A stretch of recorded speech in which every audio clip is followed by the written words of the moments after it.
بسم اللہ الرحمن الرحیم۔ السلام علیکم۔ اس وقت رات کے 11 بجے کا ٹائم ہوگا۔ لائٹ حسب معمول نہیں تھی۔ میرے دونوں بیٹے 6 سالہ دانیال اور 4 سالہ جمال سو رہے تھے، جبکہ میری دونوں بڑی بچیاں دادی کے ساتھ برابر والے کمرے میں سو رہی تھی، کیونکہ بچے صبح اسکول کی وجہ سے جلدی سو جاتے تھے اور میں اپنے شوہر کے انتظار میں جاگتی رہتی تھی۔ ہاں، تو میں ذکر کر رہی تھی کہ میرے دونوں بیٹے سو رہے تھے کہ ایک دم میرا بیٹا دانیال ہڑبڑاتا اور روتا ہوا اٹھ کھڑا ہوا۔ وہ نہ جانے کس کو دیکھ رہا تھا، ہوش میں بالکل نہیں تھا۔ میں جلدی سے اٹھ کر اس کے پاس آ گئی۔ دانیال، کیا ہوا بیٹا؟ سو جاؤ، میں نے ہاتھ پکڑ کر اسے بٹھاتے ہوئے کہا، جو نہ جانے کہاں جانے کی کوشش کر رہا تھا۔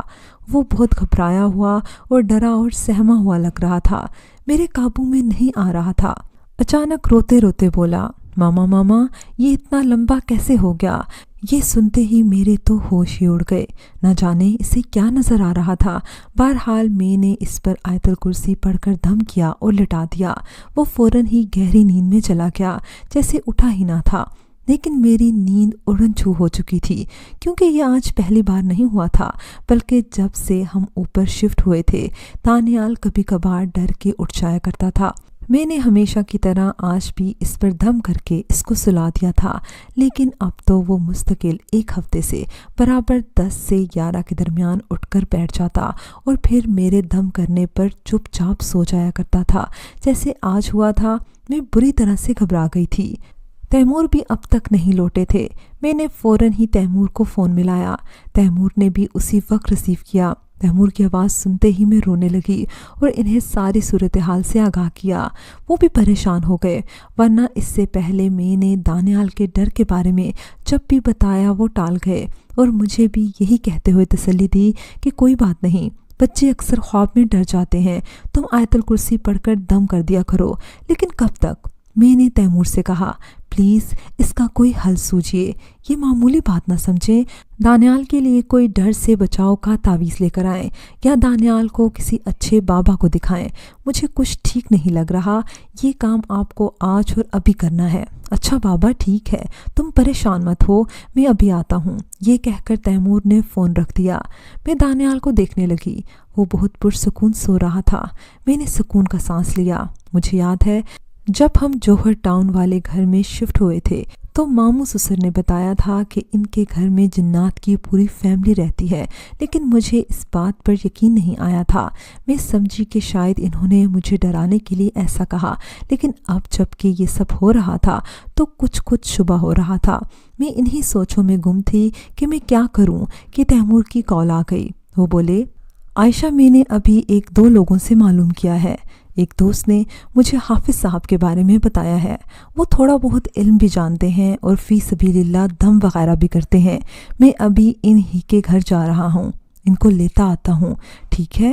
تم پریشان مت ہو، انشاءاللہ سب ٹھیک ہو جائے گا۔ تیمور نے مجھے تفصیل بتاتے ہوئے تسلی دی تو مجھے کچھ سکون ملا کہ اب دانیال بالکل ٹھیک ہو جائے گا۔ میں پیار سے اس کے بالوں میں ہاتھ پھیرنے لگی۔ تقریباً 10-15 منٹ کے بعد گیٹ بجا۔ میں سیڑھیاں اتر کر نیچے آئی۔ لائٹ بھی آ چکی تھی۔ گیٹ ماموں نے کھول دیا تھا، جو نیچے نانی ساس کے ساتھ رہتے تھے۔ تیمور گھر میں داخل ہو رہے تھے اور ان کے ساتھ کوئی اور بھی تھا۔ میں جلدی سے دوسرے کمرے میں چلی گئی۔ تیمور حافظ صاحب کو لے کر بیڈ روم میں چلے گئے، جہاں دانیال سو رہا تھا۔ کچھ دیر بعد حافظ صاحب کی تلاوت کی آواز آنے لگی۔ وہ دھیمی آواز میں پڑھ رہے تھے، اس لیے میں سمجھ نہیں سکی۔ میں دروازے کی اوٹ میں کھڑی جھانک رہی تھی کہ کیا ہوتا ہے۔ حافظ صاحب نے کہا تھا کہ اگر جنات کا کچھ اثر ہوگا تو بچہ اٹھ بیٹھے گا، ورنہ نہیں۔ اور قاری صاحب کی تلاوت کرنے سے دانیال اٹھ کر بیٹھ گیا۔ حافظ صاحب مسکرانے لگے۔ انہوں نے شفقت سے دانیال کے سر پر ہاتھ پھیرا اور اسے دوبارہ سلا دیا۔ وہ پھر سے پرسکون ہو کر سو گیا، جبکہ حافظ صاحب تیمور کو لے کر باہر چلے گئے۔ میں بیڈ روم میں گئی، دانیال سو رہا تھا۔ میں بے چینی سے تیمور کے واپس آنے کا انتظار کرنے لگی۔ تیمور جب واپس آئے تو مجھے زیادہ فکر مند نہیں لگے۔ میں نے پوچھا، کیا معاملہ ہے؟ تو دھیرے دھیرے مجھے بتانے لگے، ہمارے بیڈ روم میں ایک جنات کی فیملی رہتی ہے، ان کا ایک چھوٹا بچہ بھی ہے۔ یہ فیملی مسلمان ہے اور اچھی ہے۔ تم جانتی ہو کہ انہوں نے کبھی ہمیں پریشان نہیں کیا اور نہ ہی کبھی ڈرایا اور دھمکایا ہے۔ پھر تائیدی نظروں سے میری طرف دیکھنے لگے۔ میں نے فوراً سر ہلا دیا تو وہ پھر بتانے لگے، دراصل وہ بچہ تھوڑا شرارتی اور کھیل کود کا شوقین ہے۔ وہ ہمارے دانیال کو دوست بنانا چاہتا ہے، اسی لیے جب دانیال رات کو سوتا ہے تو وہ کھیلنے کے موڈ میں دانیال کے پاس آتا ہے اور اسے جگا دیتا ہے، جبکہ دانیال ڈر جاتا ہے۔ لیکن اچھی بات یہ ہے کہ صبح اٹھ کر دانیال سب کچھ بھول جاتا ہے اور اسے رات کا کچھ بھی یاد نہیں رہتا۔ ایسا ہی ہے نا؟ تیمور پوچھنے لگے تو میں نے بتایا کہ میں جب دانیال سے صبح پوچھتی ہوں کہ رات میں کیوں ڈر کر اٹھے تھے تو وہ صاف انکار کر دیتا ہے، نہیں ماما، میں تو رات میں نہیں اٹھا۔ تو میں خاموش ہو جاتی ہوں، لیکن میں بہت پریشان ہوں، کہیں یہ بچہ ہمارے دانیال کو کوئی نقصان نہ پہنچا دے۔ میں نے ہولتے ہوئے کہا، ارے نہیں، ایسا کچھ نہیں ہوگا، وہ صرف کھیلنے کی غرض سے آتا ہے۔ بہرحال یہ حافظ صاحب نے دانیال کے پینے اور نہانے کے تعویذ دیے ہیں۔ یہ تعویذ پینے کے ہیں، یہ پینے کے پانی میں ملا دو، اور یہ تعویذ نہانے کے ہیں۔ دانیال کو ایک تعویذ روز پانی میں ڈال کر نہلانا ہوگا، اور ہاں، یہ ایک تعویذ دانیال کے گلے میں موم جامع کر کے ڈالنا ہے۔ تم ذمہ داری سے صبح یہ سارے کام کر لینا اور پریشان مت ہونا۔ جب ہم انہیں کوئی تکلیف نہیں پہنچائیں گے تو وہ بھی ہمیں کبھی کوئی تکلیف نہیں پہنچائیں گے۔ بس یہ سمجھ لو اللہ کی یہ مخلوق ہے اور وہ بھی اس گھر میں ہمارے ساتھ رہتے ہیں۔ اب تم سکون سے سو جاؤ، اوکے؟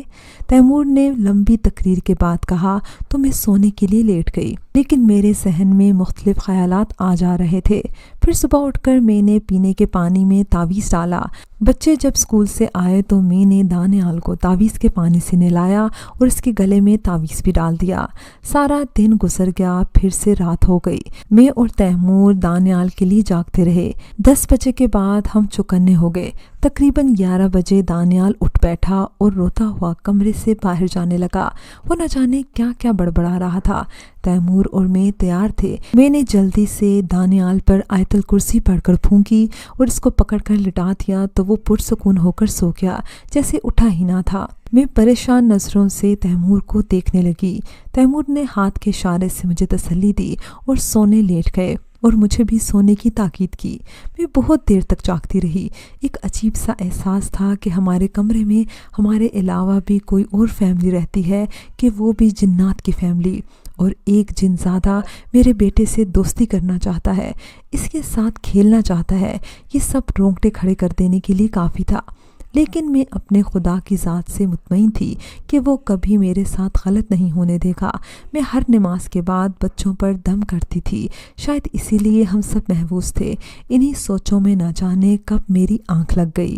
میں نے خواب میں دیکھا کہ میں اور دانیال ایک ویران سی جگہ پر ہیں، کہ 2 میاں بیوی اور ایک چھوٹا بچہ میرے سامنے آتے ہیں۔ بچہ تقریباً 1.5 سال کا ہے، باؤنسر میں لیٹا ہوا ہے۔ ان تینوں کا قد بھی چھوٹا ہے۔ بچہ اچانک اچھل کر باپ کے کاندھے پر بیٹھ جاتا ہے۔ میں حیران ہوتی ہوں، اور پھر بچے کی ماں بڑے پیار سے اپنے بیٹے کو دیکھتے ہوئے مجھے بتاتی ہے، یہ ہمارا بیٹا ہے اور یہ بہت شرارتی ہے، ہر وقت کھیلنا چاہتا ہے، لیکن ہم آپ کو کبھی کوئی نقصان نہیں پہنچائیں گے۔ میری ایک دم آنکھ کھل گئی، گو کہ خواب ڈراؤنا نہیں تھا، لیکن میں دہل کر رہ گئی تھی۔ میں نے چاروں جانب نظر گھما کر دیکھا، سب بے خبر سو رہے تھے۔ میں نے بچوں کے ماتھے پر پیار کیا تو بے حد سکون ملا۔ اللہ پاک نے ممتا بھی کیا چیز بنائی ہے۔ تکلیف بچے کو ہوتی ہے اور نیند ماں کی اڑ جاتی ہے۔ کاش بچے بھی بڑے ہو کر ماں باپ کا ایسا ہی احساس کریں، میں نے صدقے دل سے کہا اور مطمئن ہو کر لیٹ گئی۔ صبح فجر میں گڑ گڑا کر اللہ تعالیٰ سے اپنے شوہر اور بچوں کی سلامتی مانگی، جو کہ میرا معمول تھا۔ پھر بچوں پر دم کیا اور اسکول بھیجنے کی تیاری کرنے لگی۔ بچے حسب معمول اٹھے اور اسکول جانے کی تیاری کرنے لگے۔ پھر بچوں کے جانے کے بعد میں نے کچن وغیرہ سمیٹ کر تیمور کو اٹھایا۔ تیمور نے اٹھتے ہی پوچھا، بچے اسکول چلے گئے ہیں؟ جی۔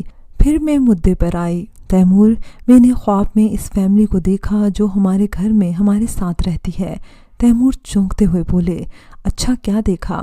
میں نے خواب ان کو سنا دیا تو تیمور مطمئن انداز میں گردن ہلانے لگے اور بولے، میں نے تم سے کہا تھا نا کہ وہ ہمیں نقصان نہیں پہنچائیں گے، تم